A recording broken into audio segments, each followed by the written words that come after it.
corners, and of course, the 5-foot ceiling fan there, and an ionizing smoke detector. Just a little guidebook here,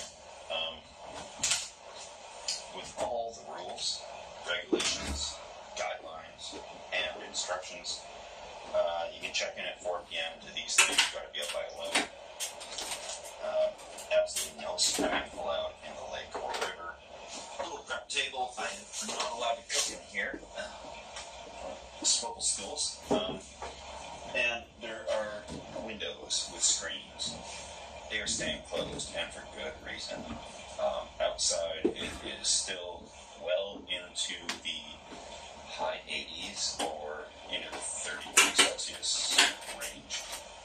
And I'm not opposed to that, so never hunkered down to stay cold before, but here we are. Sleeping accommodations. There's a bunk bed here made of a fine wood, and mattresses, 2 of them here, relatively average thickness, covered in 600 thread count plastic. Futon mattress folds out, forming a nice sofa, Chesterfield, right there. I think it's pretty good. The top bunk, you just crawl up. These things, it's a little wiggly. Oh, okay. That could be a hazard. Yeah, no bigger feet. 3-point contact. 3-point contact. If you get up there, I'm not going up. It features a shaving mirror and a beautiful view.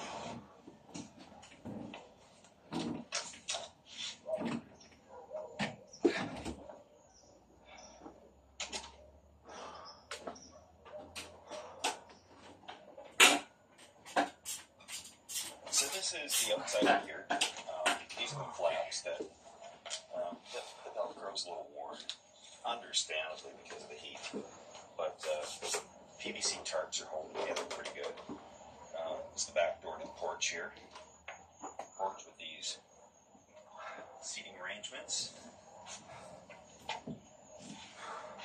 Other yurts, there's I think 6 or 7 in here. So we can go into their yurt. I'm just gonna go in here.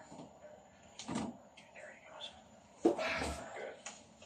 I'm not stealthing, I just don't want to be filming random people that don't want to be filmed.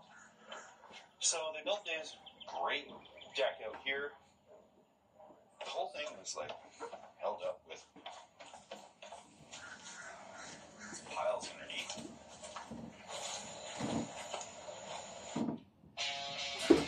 Build your website today with GoDaddy Web Hosting. Faster load times are great for busy.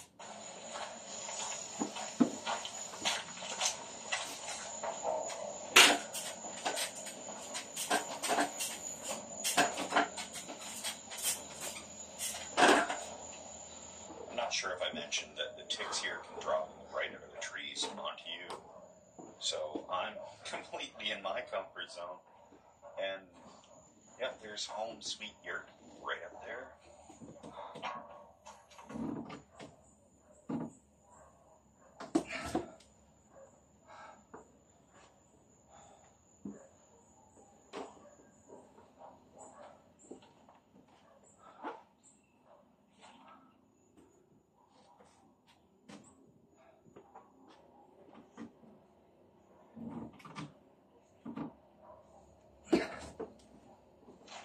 It's hotter than sin out here.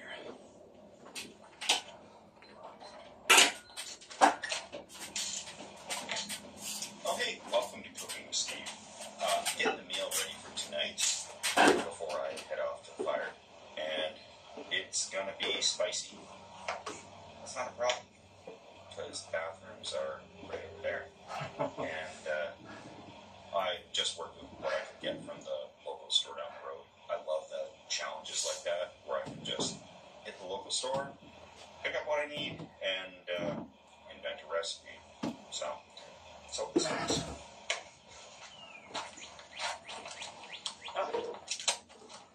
There's ants everywhere and crawling all over. those aren't just piles of needles. Those are carried there by ants. Anyway, got to cook outside. So the last thing I want to do in there is cook anyways. And I was sure to grab a couple of different fire starter options. There's some Royal Oak tumbleweeds, natural fire starter with all natural paraffin wax.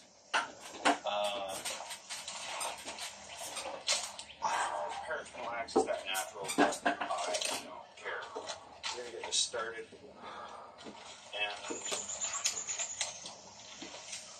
get right back in there into the air conditioning.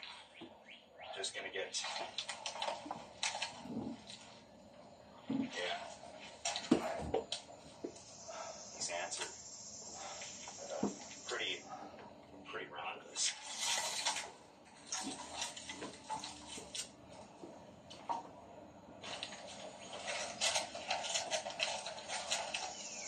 How well do they burn?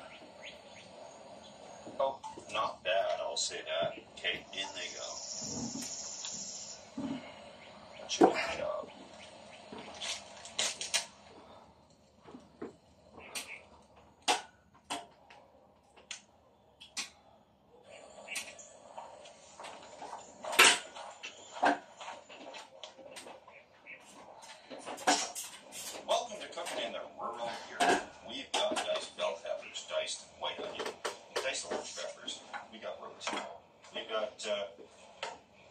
Corn with a bunch of other stuff in it.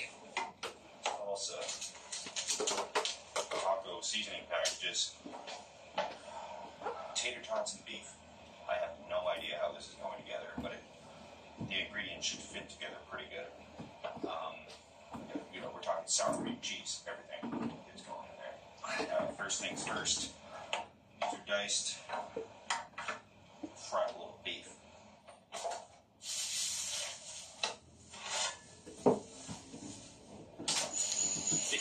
So high, this wood. It sounds dry, but it burns like wet wood.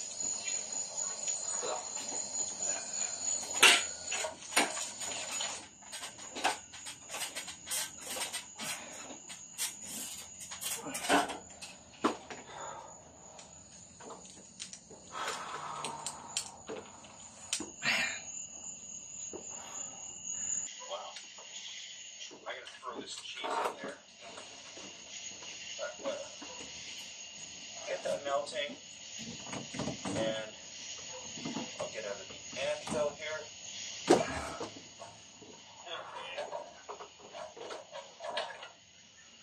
That looks all right.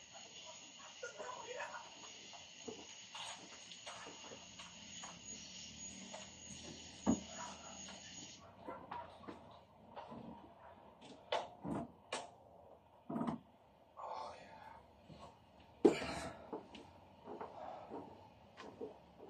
This looks pretty good. Missing a little sour cream, of course, which will rectify instantly. And possibly a little salsa. So I'm going to dig into this and catch you guys in a few.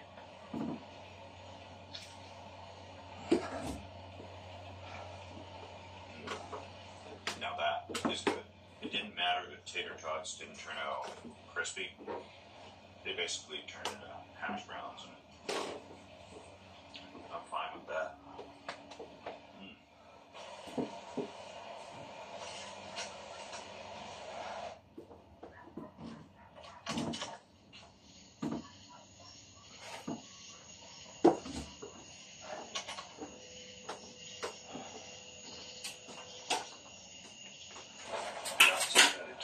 For obvious reasons that we saw earlier, but there you go.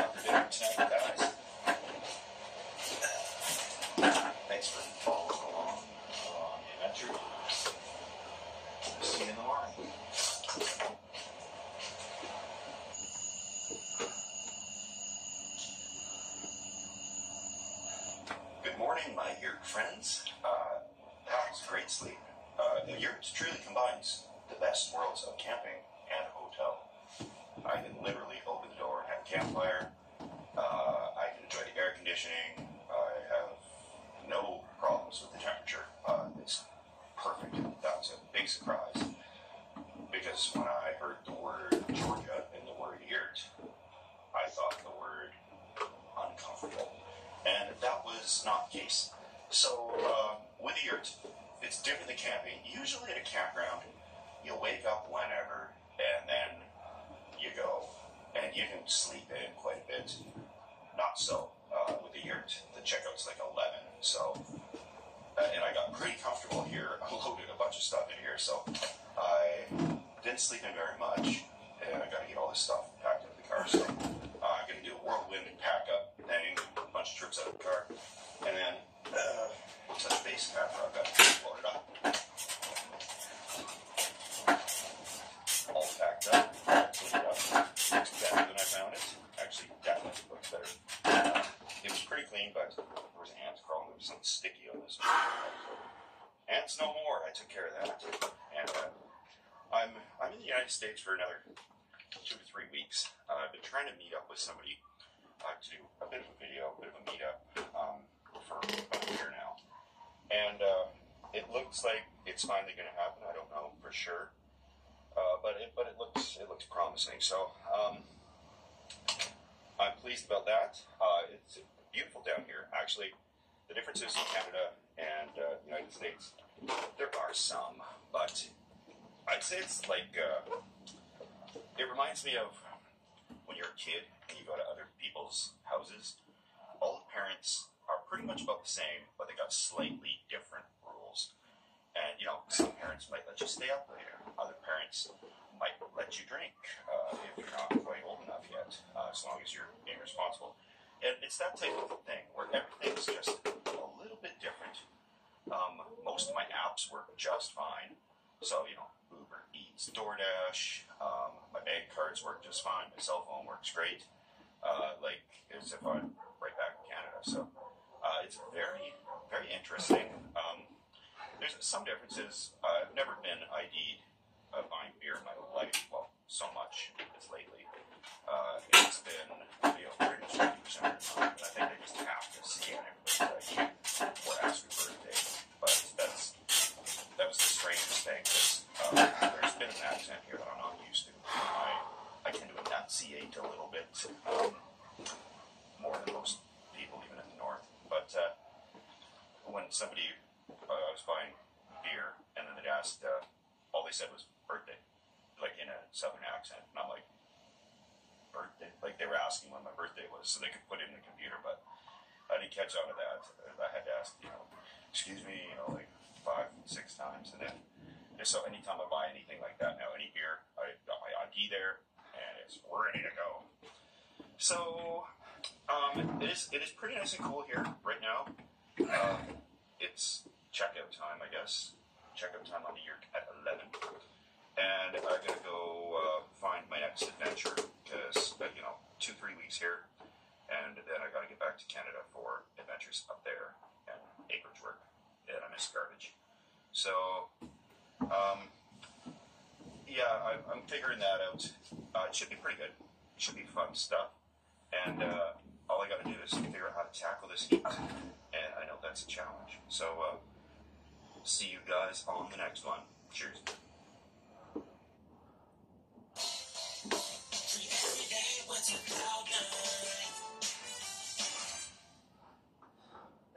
Without me and possibly my son being attacked. This one is extremely sad and tragic reading.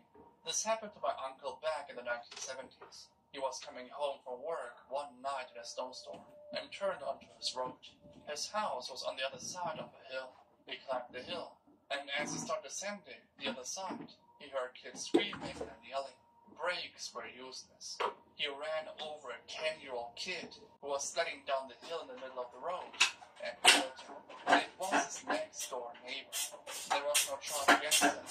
Nobody sued him because it was clear it wasn't a freak accident. Even the kid's parents told him it was not his fault. However, my uncle, 53 years old, a World War II USMC combat veteran of the Pacific War, previously strong-willed, clear-headed, and not a drinker, drank himself to death in less than a year. Tragic all the way around. In the next one, the user describes what happened to their dad, reading, "It wasn't me. It was my dad a few years before I was born. He was a truck driver, and one late night while he was doing his normal drive between Sydney and Brisbane, a car coming in the opposite direction failed to make a turn. The driver was close to his destination, and had likely decided to continue driving despite being tired. My dad had nearly 80 tons worth of truck going 100 kilometers per hour. He couldn't do anything. The car went under the front of his truck. The driver and his passenger were killed immediately. The passenger's 3 children in the back were pinned, but alive, and awake, and screaming. Being the early 90s, my dad had to run for the nearest house to get help. When he reached a farmhouse, he got them to call emergency. He couldn't bring himself to return to the scene of the accident. The screaming was already haunting him. But from that point on, my dad couldn't handle the sound of children crying. It broke my family. The actions of one idiot who didn't take an effing nap. My dad still had to drive that route several times a week. I remember watching him grip the steering wheel so tight every time he approached that corner. There's one final story that I want to include, this time a sport accident. Reading, "This was a hockey accident when I was 19. I'm 36 now. I shot a low slap shot, and there was a net battle, and my friend on the other team got shoved, fell over, and the puck hit him in his temple and shattered much of the structure. He died later because of the bone fragments in his brain. I stopped playing for a long time after that. Now, I play in the men's league and wear his number. And I didn't expect to receive tons of comments and DMs. There are a lot to reply to, and really heavy to remember. Emotions came up that I haven't felt in almost 20 years. I'm really thankful for the outreach. I asked that we show this kind of love to people in person. When someone asked him how he is, he said, 'I'm better now.' I stopped playing competitive hockey after that though. We were both trying to go pro, but I wasn't willing after that or without him. He was a better player than me, and did a lot to bring me up." This is a really old rabbit hole, but it still is so big and extensive that people nowadays are still looking up new stuff. And it was also recommended to me by a viewer through email. There's also a somewhat recent connection on Reddit to this topic, which is really bizarre. In 2006, the internet company AOL released a compressed text file containing 20 million search queries for over 650,000 users. They claimed it was for research purposes, but after it became clear that personal information was also shared, AOL admitted that it was a mistake and deleted the text file. But to no one's surprise, it was already circulating on the web, making it impossible to fully take down. They were sued, and there was a settlement with them paying up the victims. While the majority of these search queries are ordinary, some things were really disturbing. In particular, there was someone that went by 927. On AOL, the people using the search engine were attributed numbers, serving as a way to identify and match them to their account in search history. A 927 search history has been compiled by Business Insider, and while it is quite long and I won't go through everything, it is highly disturbing. The first few search queries were him searching for lyrics of music or flowers, but it quickly became very dark, with them looking up dog sex. Next to it, there were multiple URLs, so I have to blur them out just in case these websites still operate. They quickly moved on to forced R-word porn. I'm obviously using different words here, I think you know what I mean. There were again web links next to these search queries, but the websites have been shut down or sold off. Other search queries, such as testicle festivals or corpse bride, could also be found. While this is already pretty insane, it actually gets worse with the following query: hentai child R-word and hentai philia. There are so many links as well, which I didn't check, but I imagine the websites also either have been shut down or they may have been unrelated. Next to the search terms are BDSM, gay, and trans-related, with him looking up Jeffree Star too. Keep in mind that all of this was happening during a time frame of 3 months, so this person was basically chronically online, checking these websites for this type of content. And things get even worse the more you scroll. Here they search for 4 months ultrasound of a girl. Later they search for child incest. What is that? There are times where they look up the same stuff over and over again. and it's basically a mix of everything. Bestiality, gore, CP, BDSM, humiliation stuff, etc. Towards the end, they are also explicitly looking for hentai CP games, even looking up cause outward. I will skip a bit, some stuff here is too wild, not sure I can show it here, but the very last one is literally a website called Traffic Marketplace. With them constantly looking up CP and R-wording, let's just hope it is not what I think it is. Well, this captured quite a lot of attention at the time it was shared, but nothing was known about this user, and the topic basically died down. But then suddenly something crazy happened. The link of Business Insider was shared on Reddit, and someone under that post commented and claimed that someone identified herself as 927, and she claimed she was 9 years old when she conducted these searches. I couldn't really believe it, but after a quick Google search, you'll be able to find a post from 6 years ago on the subreddit Confessions. This is still highly speculative, so this could be fake, as there's no evidence to back up her story. I still thought it was important to take in, so this is what she had to say. I'm user 927, not a troll post. God, I'm so effing embarrassed. Hello Reddit. I didn't want to post it, but I'm pretty sure I'm the infamous user 927. When I say pretty sure, I mean this happened when I was 9 years old. I searched for very effed up things. Not even kidding you, as weird as it is for a 9-year-old to look up such things. I did. We, my family and I, had a very outdated computer with AOL. I'm very sorry. The effed up things I looked for at the time was mostly out of sheer curiosity, and never acted out or even thought of being after 13. You can also see some very sensitive things like sexuality. I've come out of the closet in 2015, so yeah. To those wondering, I'm a female. I'm in therapy and I've met some stuff. I'm 100% not a troll. I'm so freaking embarrassed. I'm not a predator or into animals. I have a 28-year-old girlfriend, and I broke up with my ex because he was 6 months younger than me. If anything, I like older people, not younger, even by a year. I'm not into animals, but still BDSM.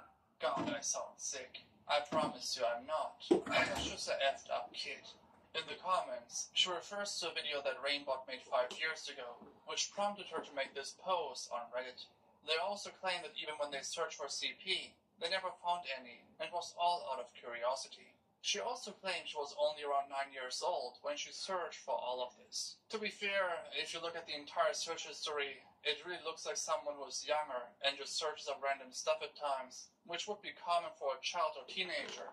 But the sheer amount of very detailed and brutal search results is really baffling. I don't know to what extent you can justify looking up these things by saying that you were merely curious. These searches are too specific to have been conducted by a 9-year-old, in my opinion. There are so many of these searches conducted, also regular corn stuff. Would you even do that at such a young age?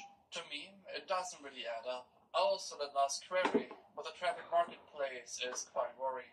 I really hope it was just some edgy kid conducting these searches, but since Reddit user provides zero evidence for a version of things, it's difficult to trust her.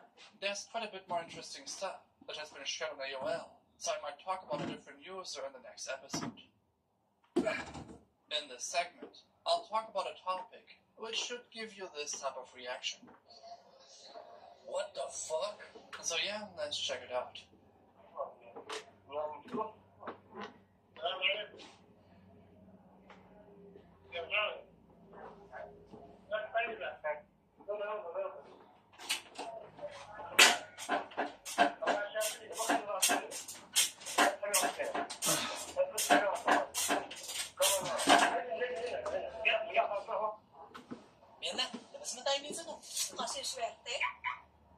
Yes! Sabi nga beer, tayo ang katutapan na ang promo. Pwede ka suwertehin manalo ng Toyota Zenix up to 100 million worth of prizes. Kaya ayaw mo na. YouTuber iShowSpeed is on a live stream tour through Europe, where crowds in Poland were cycling him live. Similar to the mobs of fans ecstatic to see him in Korea, except this time in Norway. These Norwegian fans angrily surrounded a souvenir store he was inside of, and when he finally emerged, his so-called fans started attacking him.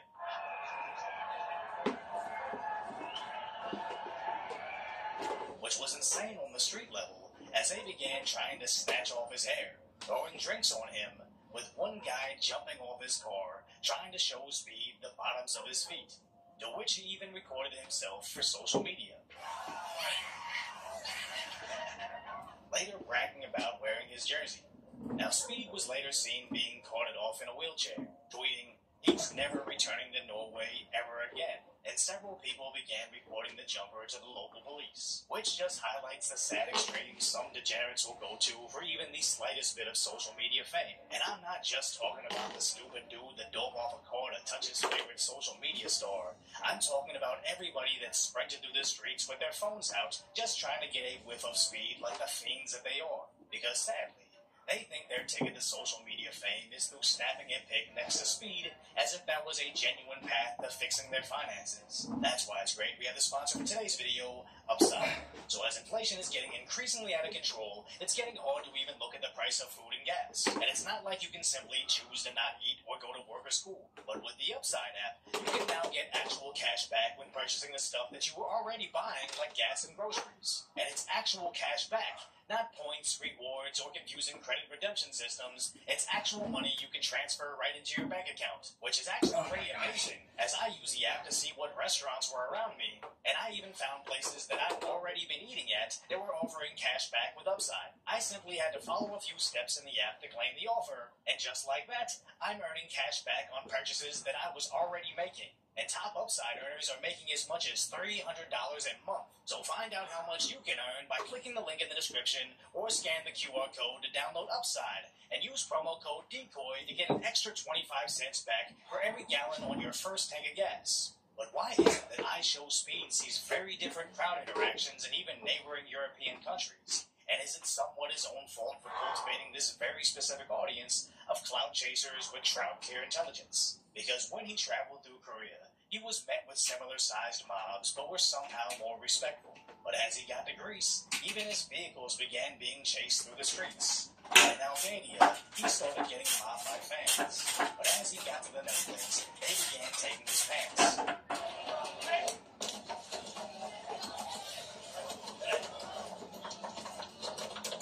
Across the bar, bro. Like, I couldn't breathe. Like, some dude grabbing my, somebody smacking my ass, somebody, like, what, bro, that ass, bro. Like, I'm not even trolling. And in Poland, some rando licked his hand.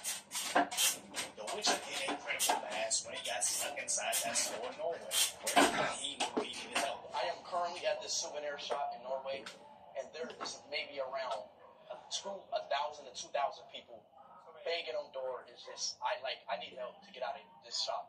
Okay, just go to the door, okay? We'll send a police car to help you. Okay. Just stay with the door, okay? I don't think one police car is enough. Which was right before he got ripped apart by his so-called supporters. Now, I'm not going to sit here and victim shame somebody for being attacked by idiots in the street, but at some point, I think streamers should expect this sort of response when they publicly share where they're currently streaming from. As nearly a year ago, I covered the equally famous streamer Kai Cenat, where he announced a huge giveaway in the streets of New York City, which attracted thousands of kids into the streets, as they began hopping on random cars, looting hot dog stands, and actually attacking each other and the police, to which Kai was arrested himself, as his so-called streamer giveaway sparked a riot in NYC. And I remember covering the story thinking, how is it practically impossible for some groups of people to get together and not riot? When at the time I had recently taken my nieces to the Taylor Swift concert, which was an equal amount of people of similar ages in the same size area, and somehow they didn't devolve into destroying the city. Because it's not the financial aspect, as there were hundreds, if not thousands, of Taylor Swift fans that went to the concert without tickets, just sitting outside the stadium to party with other die-hard Swifties. And it's not necessarily the fan base, as Speed seemed to have civilized supporters in some places and straight savages in others. But to be a show Speed superfan, it takes a particular person, as a lot of what he does is silly. There goes. As barking at dogs is something he's done across the world.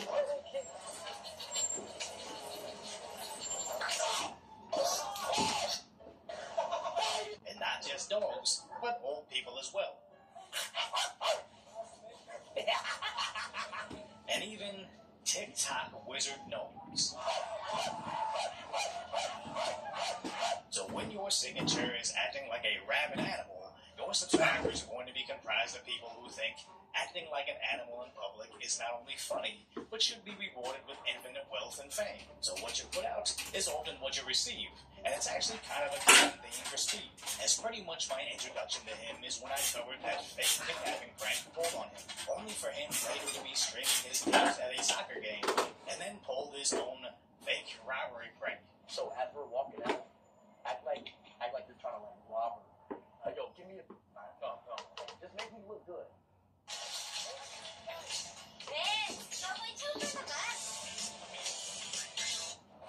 Come on. Yo, come here.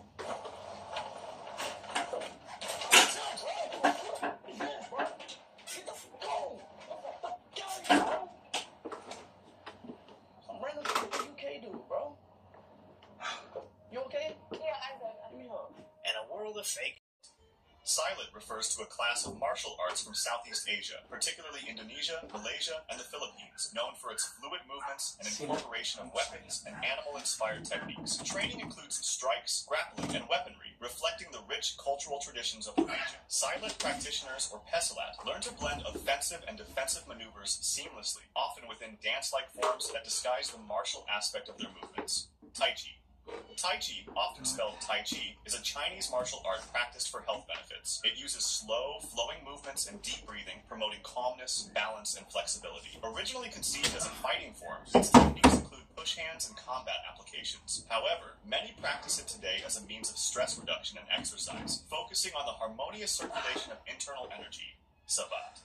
Sabat, also known as French boxing, is a martial art that combines elements of Western boxing with graceful kicking techniques, very similar to kickboxing and Muay Thai. However, Sabat kicks must strike with the shoe, and in this regard, it differs from Thai boxing and kickboxing, which use the shin and swing the leg in a different manner. Originating in France, practitioners called saboteurs wear specially designed shoes and engage in a sport that prizes precision and agility. Techniques include a variety of kicks, punches, and combinations, usually developed from street fighting skills. Sabat training emphasizes mobility, accuracy, and tactical finesse. Eskrima.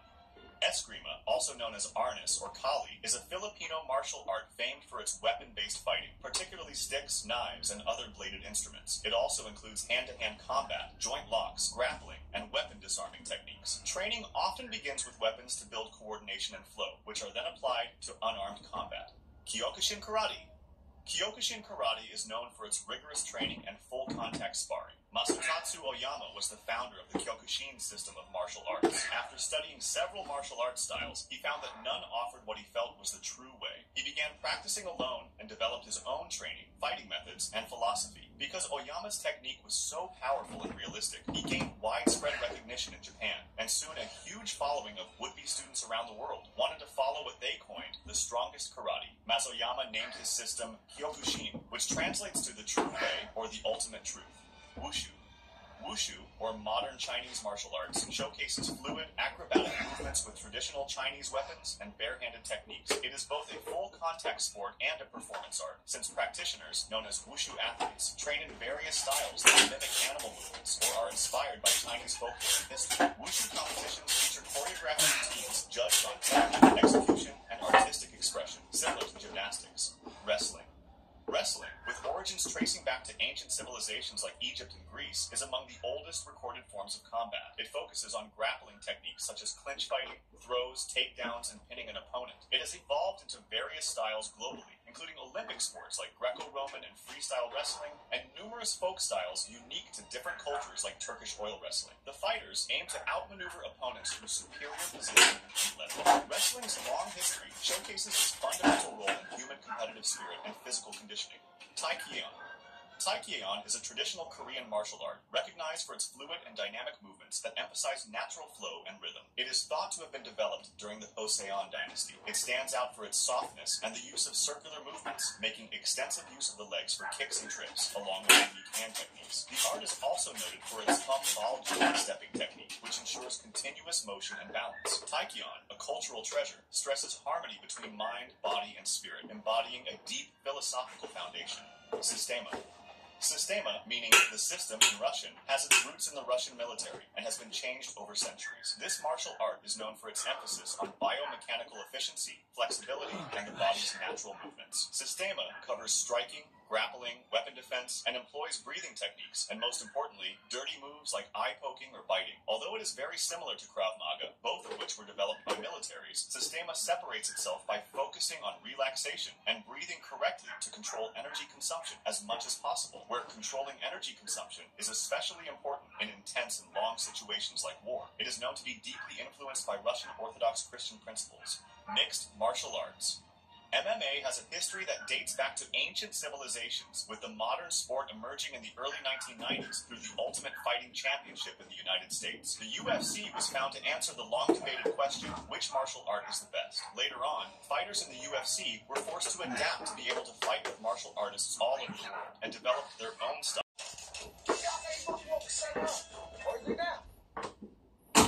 Moment of World War II, I don't think many are going to cover what I'm covering, and that is the importance that food played on that day. Like how troops sustained themselves on meals like these powdered eggs and bacon, toast, and lemonade. So thank you to Squarespace for sponsoring this video as we make the last meal before D-Day. This time on Tasting History.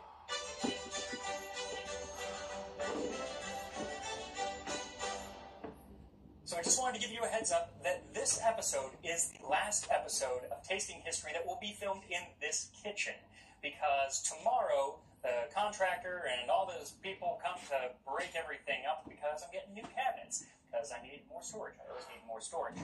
But that doesn't mean that I'm not going to be having episodes while they do that for the next month or so. It's just that I won't be here. I'm going to have to find some other spaces to film in. So same show, different kitchens, and when I get back to this kitchen, it will also be different. And I think it's rather fitting that for my last meal here in this kitchen, I'm going to be making the last meal that many troops ate before leaving England to cross the English Channel and land on the beaches of Normandy. Now, there were numerous countries involved in the invasion. There were troops from the UK, the US, Canada, Australia, Czechoslovakia, Poland, Norway, France, Belgium, Greece, and the Netherlands, and a handful of other countries. But regardless of nationality, on that morning of June 6th, most accounts that I found agreed that they had a breakfast similar to the one that William Adams of the USS Samuel Chase ate. On June 6th at 0500, we dressed, and if you hadn't written home, why, you did then. That last-minute note to home to tell whether or not you were going to make it. Then breakfast. Eggs, bacon, toast, and juice. It was excellent. Now, excellent is a relative term based on how well they were eating before that day.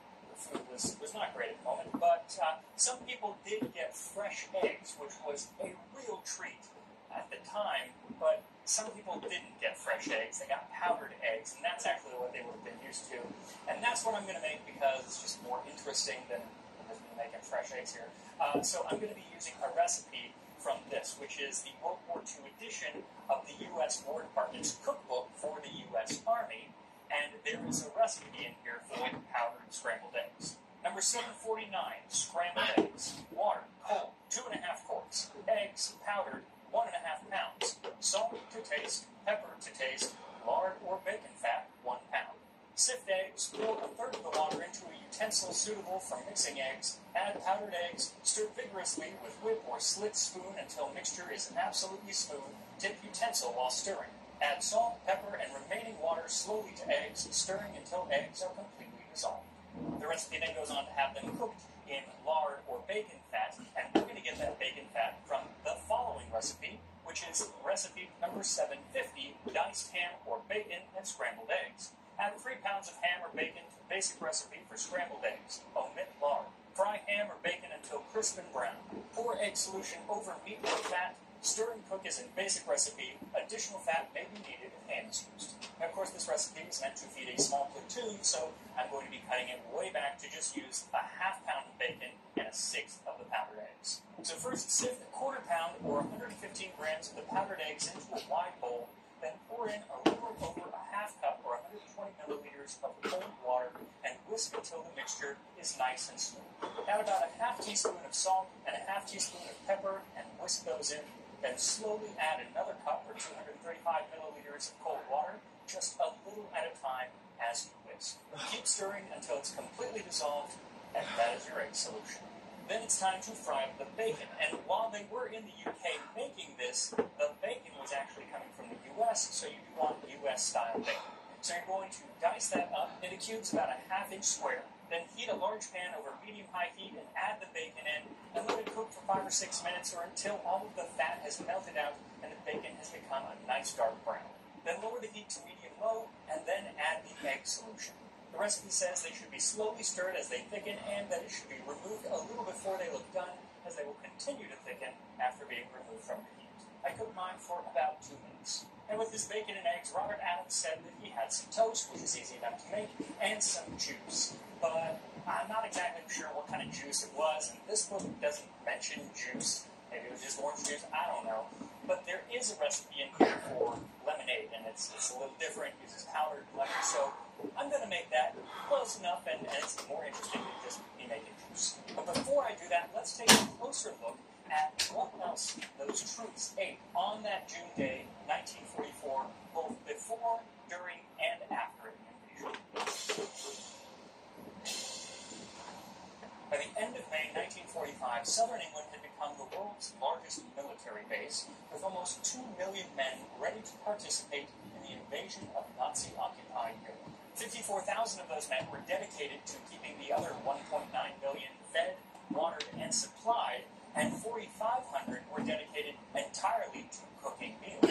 Unfortunately, the food in England at this time is what for decades to come would give the country a reputation for less than quality cuisine. As an American recall, we were issued sack lunches. These consisted of 2 sandwiches made of dry brown bread. One had a glob of jelly in the middle, the other a slice of pork luncheon meat. We called them Spam and jam lunches. But in the days leading up to D-Day, all of that changed because the troops that were involved in that first landing were sequestered, basically. They were brought to camps on the south coast of England and not allowed to leave. But the food was decidedly improved. We were incarcerated behind barbed wire, and MPs made sure that no one entered or left England. No soldier inside the compound was allowed to talk to anyone outside. He could suffer the possibility of getting shot. This was serious business. Brand new equipment was issued, and the new weapons had to be test-fired and zeroed in on the firing range. Unlimited amounts of ammo were given to each of us for practice firing. Bayonets and combat knives were honed to a keen edge. Steak and pork chops with all the trimmings, topped off with lemon meringue pie, were items on a typical menu, and it was all you can eat. This caused one of the wags to say, "They're fattening us up for the kill." Other troops recalled having access to white bread and fresh eggs, both rarities in England at the time, and some even got ice cream. Then they would also play movies in the tents, first-run movies in the tents on the base, where they would hand out candy and popcorn to the troops. The issue is, while everybody knew that they were getting ready to go to France, nobody knew exactly when it was going to happen, and they didn't find that out until a very early morning breakfast call. I was awakened at 2 o'clock in the morning from sound sleep. The officer of the day came running, shook me, said, "Come on, get up. Time to get up. We're going to have breakfast in about half an hour," and then briefing. Breakfast at that time in the morning and briefing? There was something going on. So we did it. We all got up and dragged our butts out the door. This was that breakfast of eggs and bacon. And there are a few accounts of disgruntled Americans being on a certain British boat that was serving kidney stew, but for the most part, whether you were American, British, Canadian, or otherwise, it was eggs and bacon. They gave us a good breakfast of eggs, bacon, anything you wanted. Yeah, even coffee. They had taps on the wall. You just turn the tap on and out came coffee. God, a life of luxury. Well, after breakfast, we just manned our equipment and waited to land. That was all. And while Sergeant Eddie Wallace of the Royal Artillery Company was impressed with that breakfast, others seemed to be pressed into eating that breakfast. Basically, if you were going to France, you were eating those eggs. We had a fried egg breakfast washed out by a tonic rum. Not my choice, but mandatory for all those going ashore.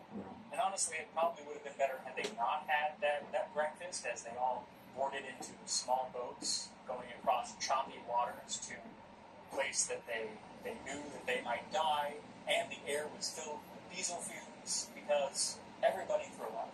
They gave us paper bags to throw up in and throw over the side.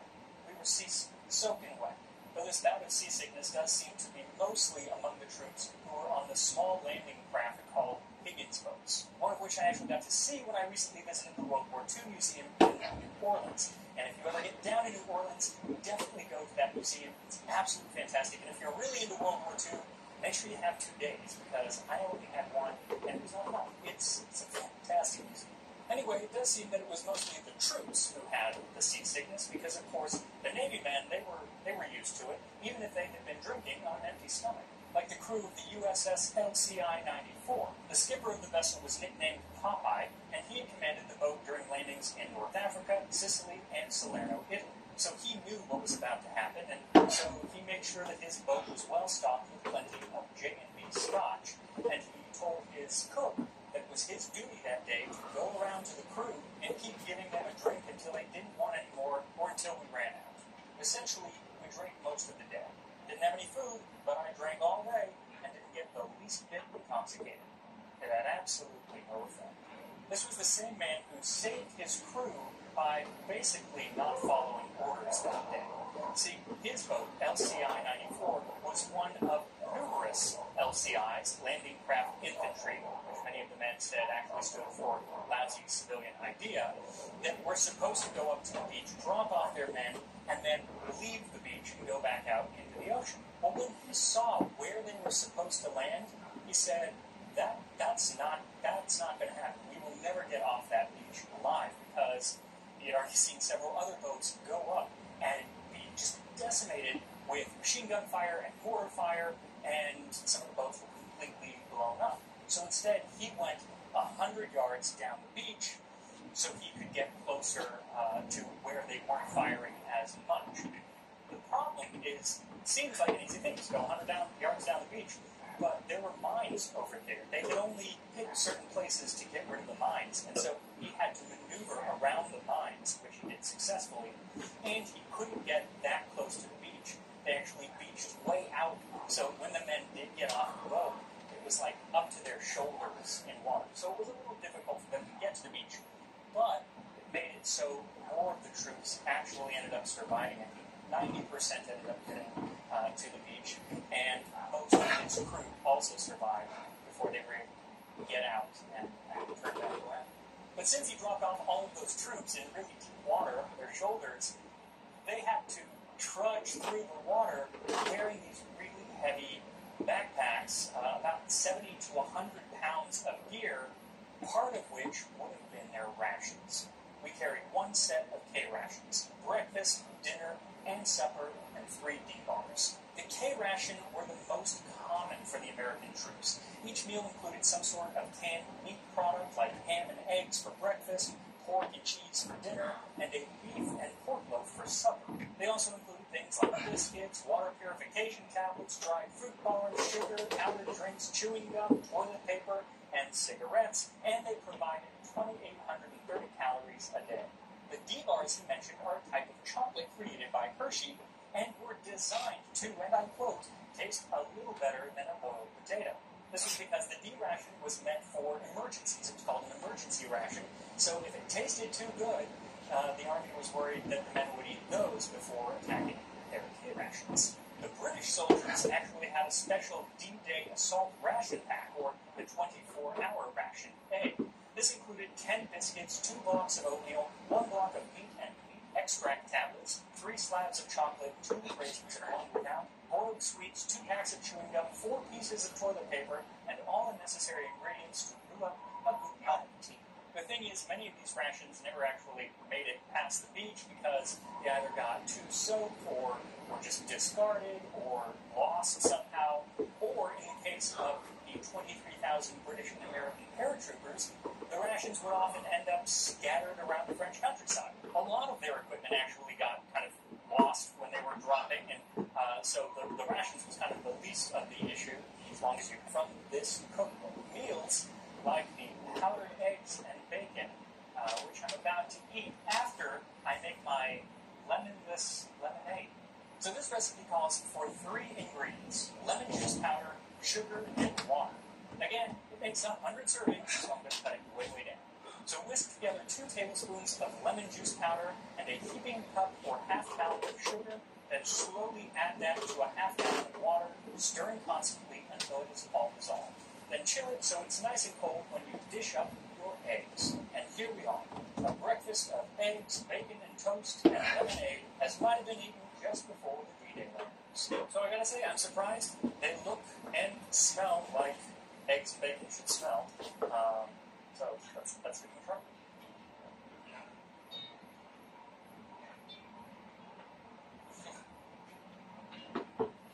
They don't quite taste that way. Okay, so they're not horrible, but they're also not real eggs. You can definitely tell. It's less the flavor and more the texture. There's just something a little off. It kind of reminds me more of like tofu than eggs. And I think what saves the flavor is that the bacon is real. I think that if these were without any bacon, I think that they would not be great. Yeah, probably wouldn't last very long in the military. But I tried the lemonade.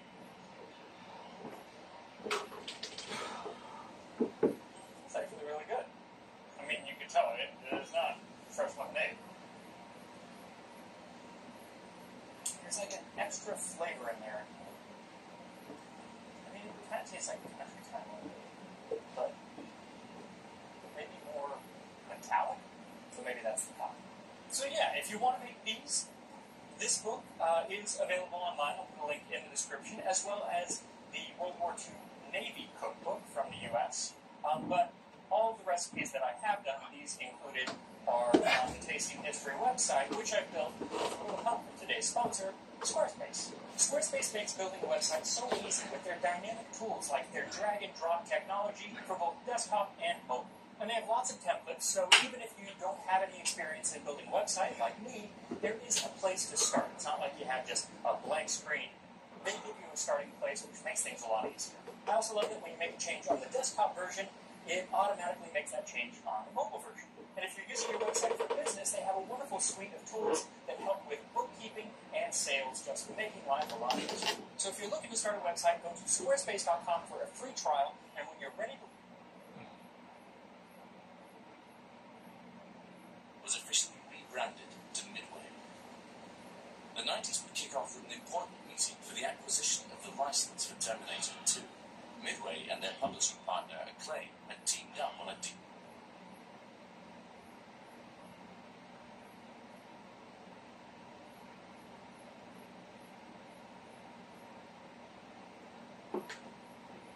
In this video, I'm going to show you why comms planning is valuable to your agency and for helping you sell in a big idea. So, you've done the brand planning, the creative team have landed on the big idea, but now it needs to be blown out into the world.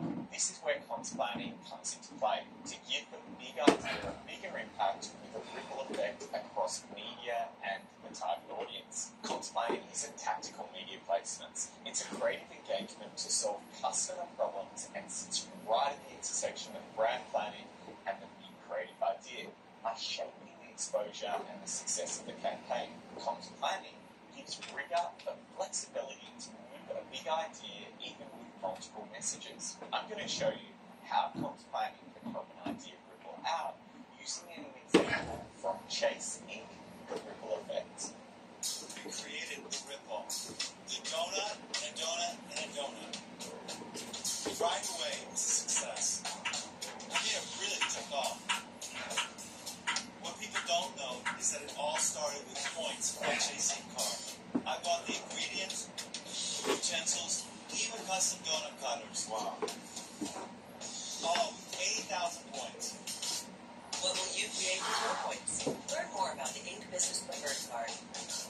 What is comms planning? Comms planning may show up in a variety of names such as engagement strategy, creative strategy, connections planning, and propagations planning. Regardless of its name, comms planning is the creative application or creative engagement throughout the customer decision-making process. We're targeting customers with specific messages at specific phases, but in a creative way. Each phase has a knock-on effect within the decision-making journey. By being relevant and resonant to their needs at the phase and leading our target audience on a path to purchase or purchase consideration. The key takeaway from this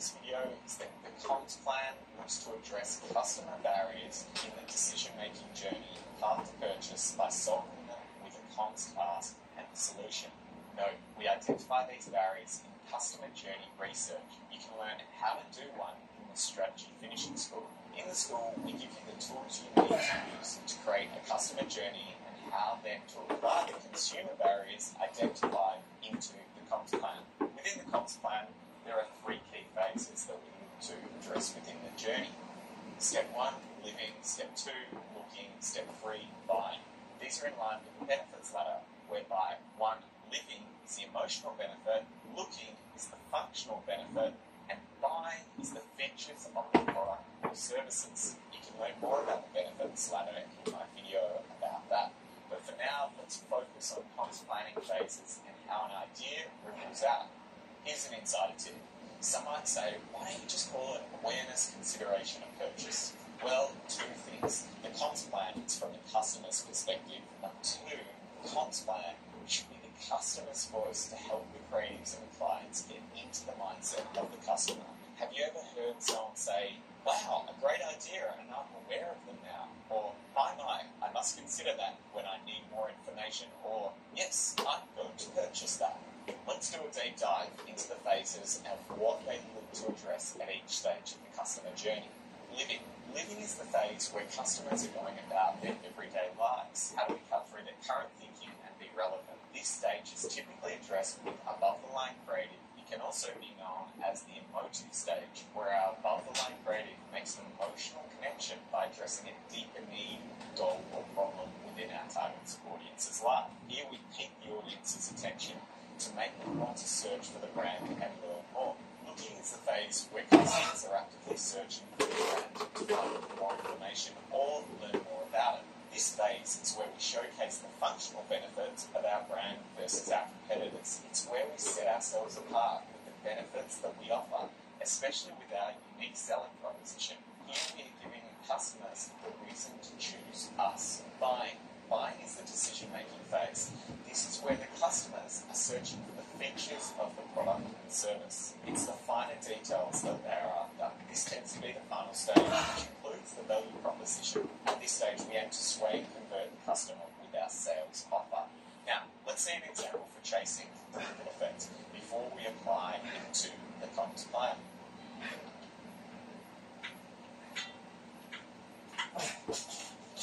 When I started off, it was like a vast, uncharted territory.